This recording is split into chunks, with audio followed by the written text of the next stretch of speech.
Une petite section de la bibliothèque Armand-Frappier a été aménagée afin d'accueillir le poète collagiste Mathieu Dubé. Je suis ici, dans le fond, pour écrire en ce moment un livre pour enfants, un abécédaire, et en même temps pour nourrir la passion des mots, du jeu avec les mots, avec les enfants. Une bourse du Conseil des arts et des lettres du Québec a permis à l'artiste d'effectuer cette résidence d'écriture au cœur de la bibliothèque Armand-Frappier et d'animer des ateliers. La MRC de Beauharnois-Salaberry a proposé de bonifier cette résidence avec une tournée des bibliothèques dans la région. La MRC a eu vent de ça et Tania Perlini à la MRC m'a proposé de prolonger un mois supplémentaire et d'ajouter aux ateliers que je donnais déjà à la bibliothèque 8 ateliers satellites dans des bibliothèques ou des écoles de la MRC. Les ateliers sont destinés à des élèves de 5e ou 6e année du primaire. Donc, j'ai donné un premier atelier avec une trentaine d'élèves de l'école Langlois.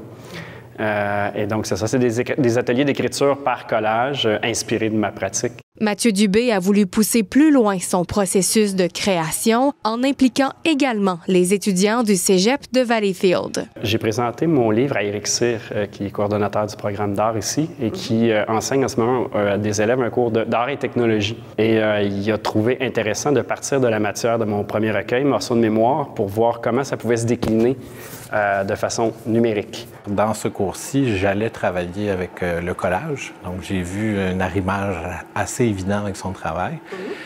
Puis, on essaie souvent, nous, idéalement, de faire des liens avec le milieu, donc professionnel et tout ça, faire en sorte que nos étudiants voient autre chose que l'école.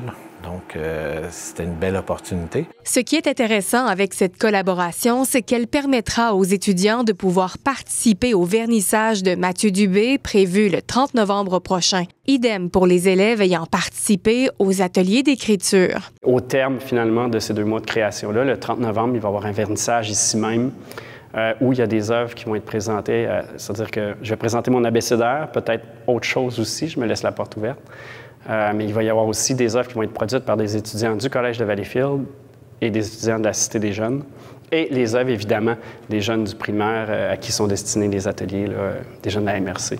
Les réalisations de ce cours-ci vont être imprimées et exposées dans l'exposition de Mathieu. Mes étudiants sont habitués de diffuser, mais ce qui est le fun, c'est de le faire à travers un projet plus large que le simple geste que nous, on pose. Donc, ça devient intéressant. Ça va permettre de créer des échanges, des rencontres. Je pense que je vais colliger. Je vais essayer de voir comment je peux faire peut-être une genre de courte pointe, une accumulation de tout ce qu'ils auront produit.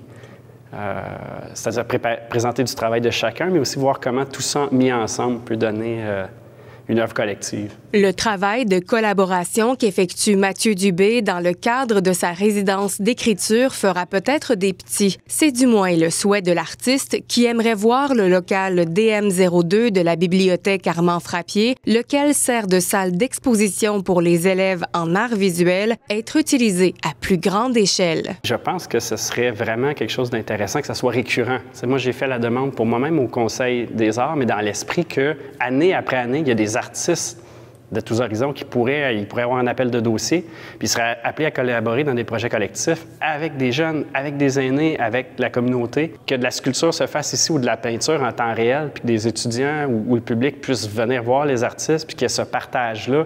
Je pense qu'il y a un potentiel infini. Il faut juste qu'on s'arrime les différents paliers scolaires, le municipal, la bibliothèque, mais on pourrait arriver à quelque chose. Appel aux élus aussi, hein? De l'argent en culture, c'est super important. Et je pense que c'est aussi des fois la porte pour des jeunes. Motivation scolaire, pour certaines, c'est le sport, mais l'art aussi, des fois, un contact assez jeune, ça peut être marquant dans un parcours. Fait que, l'appel est lancé.